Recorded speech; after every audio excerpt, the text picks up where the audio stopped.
Roland Barthes, Writing Degree 0. Political modes of writing. All modes of writing have in common the fact of being closed and thus different from spoken language. Writing is in no way an instrument for communication. It is not an open route through which there passes only the intention to speak.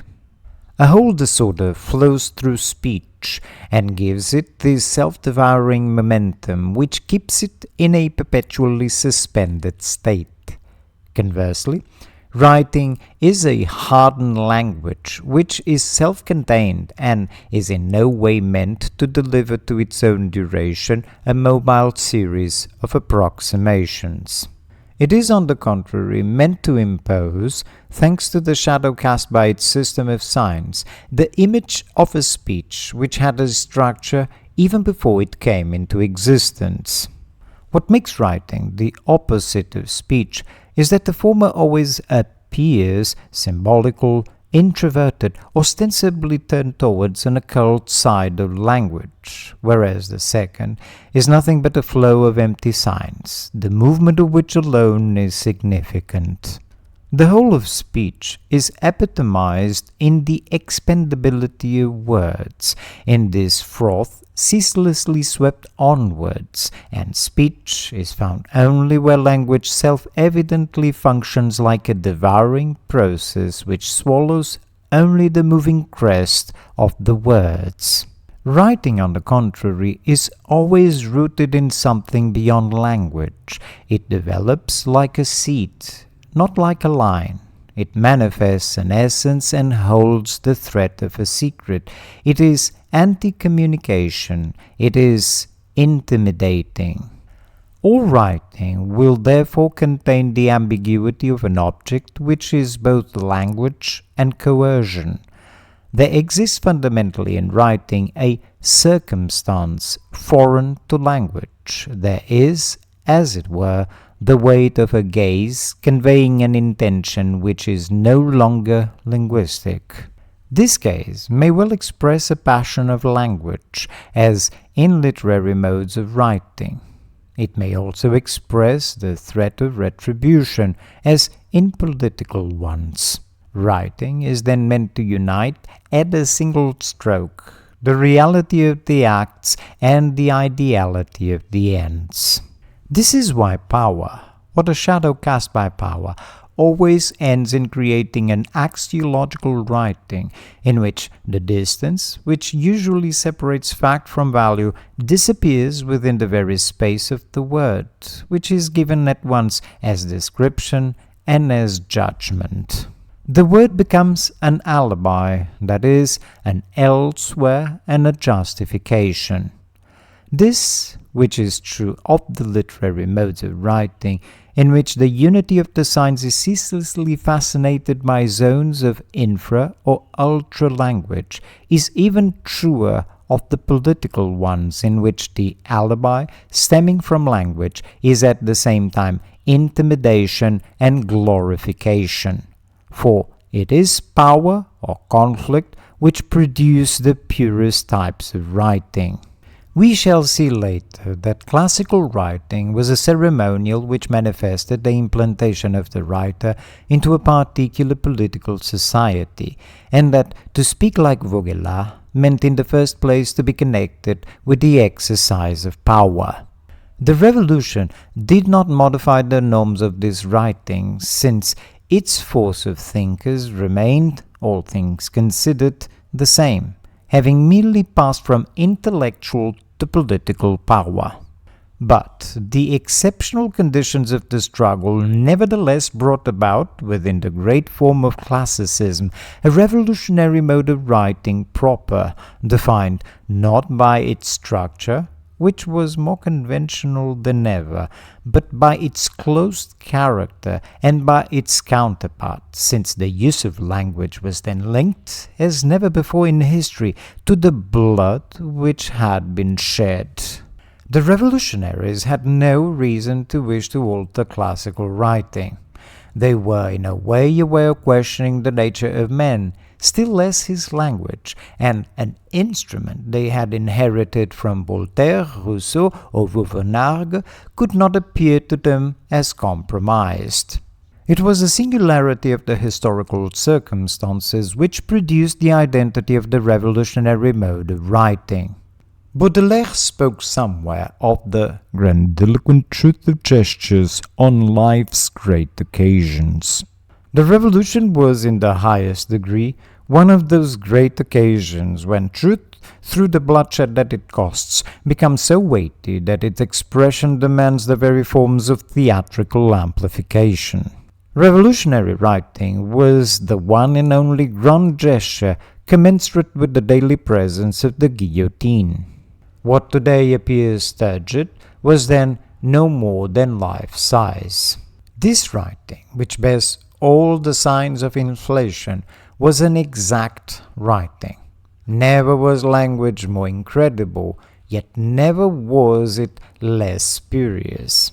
This grandiloquence was not only form modelled on drama, it was also the awareness of it. Without this extravagant pose, typical of all the great revolutionaries, which enabled Guadet, the Girondin, when arrested at Saint-Émilion, to declare, without looking ridiculous, since he was about to die, "Yes, I am Guadet. Executioner, do your duty. Go take my head to the tyrants of my country. It has always turned them pale. Once severed, it will turn them paler still." The revolution could not have been this mythical event which made history fruitful, along with all future ideas on revolution. Revolutionary writing was, so to speak, the entelechy of the revolutionary legend. It struck fear into men's hearts and imposed upon them a citizen's sacrament of bloodshed. Marxist writing is of a different order. Here, the close character of the form does not derive from rhetorical amplification or from grandiloquence in delivery, but from a lexicon as specialized and as functional as a technical vocabulary. Even metaphors are here severely codified. French revolutionary writing always proclaimed the right founded on bloodshed or moral justification, whereas, from the very start, Marxist writing is presented as the language of knowledge. Here, writing is univocal because it is meant to maintain the cohesion of a nature. It is the lexical identity of this writing which allows it to impose a stability in its explanations and a permanence in its method. It is only in the light of its whole linguistic system that Marxism is perceived in all its political implications. Marxist writing is as much given to understatement as revolutionary writing is to grandiloquence, since each word is no longer anything but a narrow reference to the set of principles which tacitly underlie it. For instance, the word imply, frequently encountered in Marxist writing, does not there have its neutral dictionary meaning. It always referred to a precise historical process and is like an algebraical sign representing a whole bracketed set of previous postulates. Being linked to action, Marxist writing has rapidly become, in fact, a language expressing value judgments. This character, already visible in Marx, whose writing, however, remains in general explanatory, has come to pervade writing completely in the era of triumphant Stalinism. Certain outwardly similar notions, for which a neutral vocabulary would not seek a dual designation, are evaluatively parted from each other, so that each element gravitates towards a different noun. For instance, cosmopolitanism is the negative of internationalism, already in Marx. In the Stalinist world, in which definition, that is to say, the separation between good and evil becomes the sole content of all language, there are no more words without values attached to them, so that finally the function of writing is to cut out one stage of the process. There is no more lapse of time between naming and judging, and the closed character of language is perfected, since in the last analysis it is a value which is given as explanation of another value. For instance, it may be alleged that such and such a criminal has engaged in activities harmful to the interests of the state, which boils down to saying that a criminal is someone who commits a crime. We see that this is in fact a tautology, a device constantly used in Stalinist writing.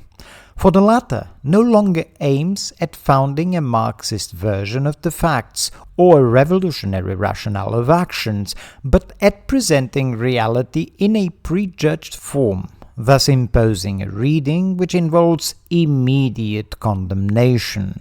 The objective content of the word deviationist puts it into a penological category.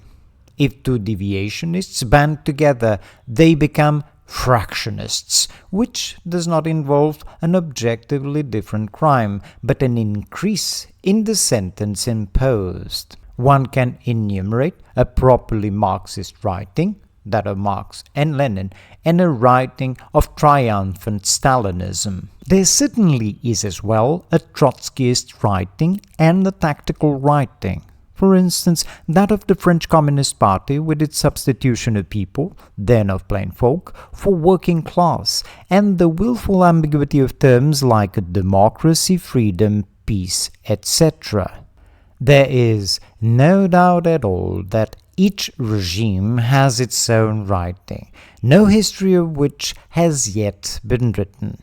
Since writing is the spectacular commitment of language, it contains at one and the same time, thanks to a valuable ambiguity, the reality and the appearance of power, what it is and what it would like to be thought to be. A history of political modes of writing would therefore be the best of social phenomenologies. For instance, the French Restoration evolved the class writing by means of which repression was immediately given as a condemnation spontaneously arising from classical nature.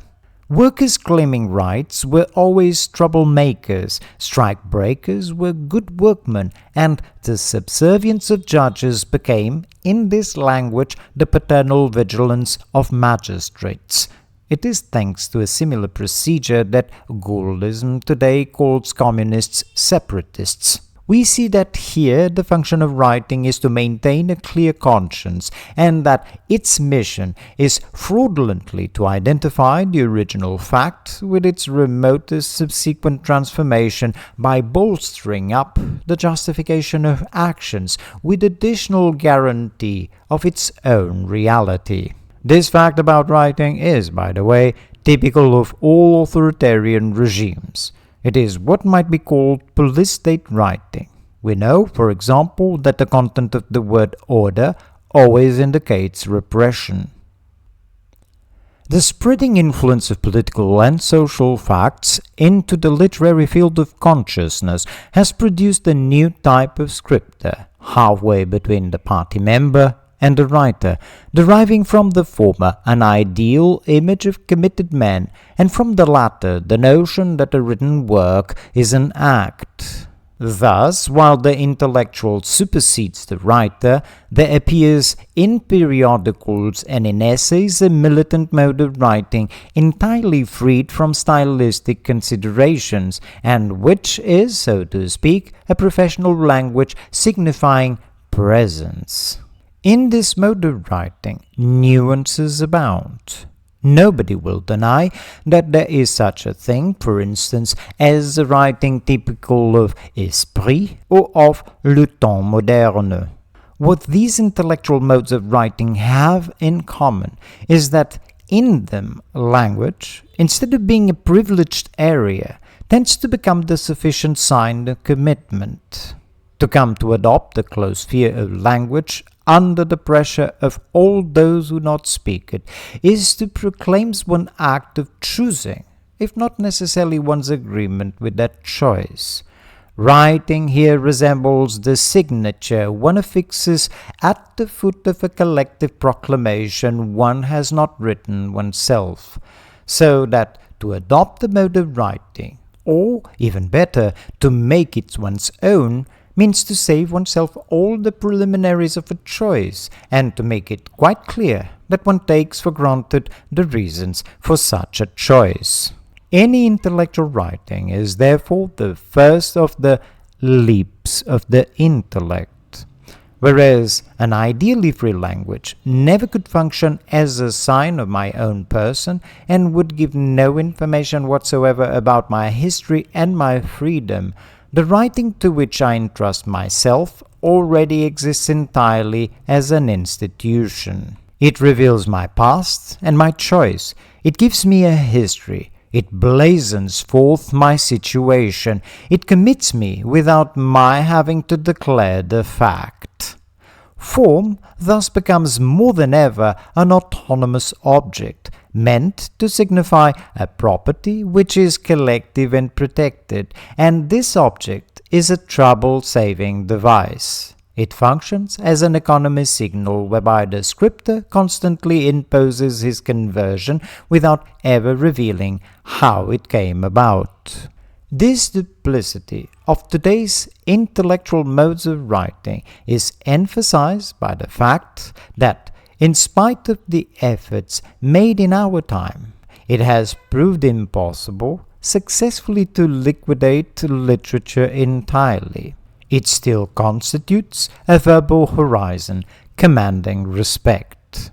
The intellectual is still only an incompletely transformed writer, and unless he scuttles himself and becomes forever a militant who no longer writes, some have done so and are therefore forgotten, he cannot but come back to the fascination of former modes of writing, transmitted through literature as an instrument intact but obsolete. These intellectual modes of writing are therefore unstable.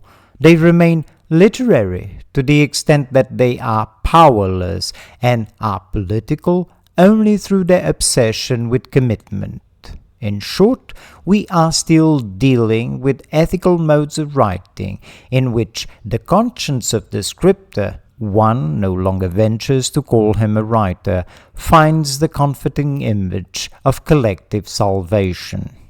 But just as, in the present state of history, any political mode of writing can only uphold the police world, so any intellectual mode of writing can only give rise to a paraliterature which no longer dares to speak its name. Both are therefore in a complete blind alley. They can lead only to complicity or impotence, which means, in either case, to alienation.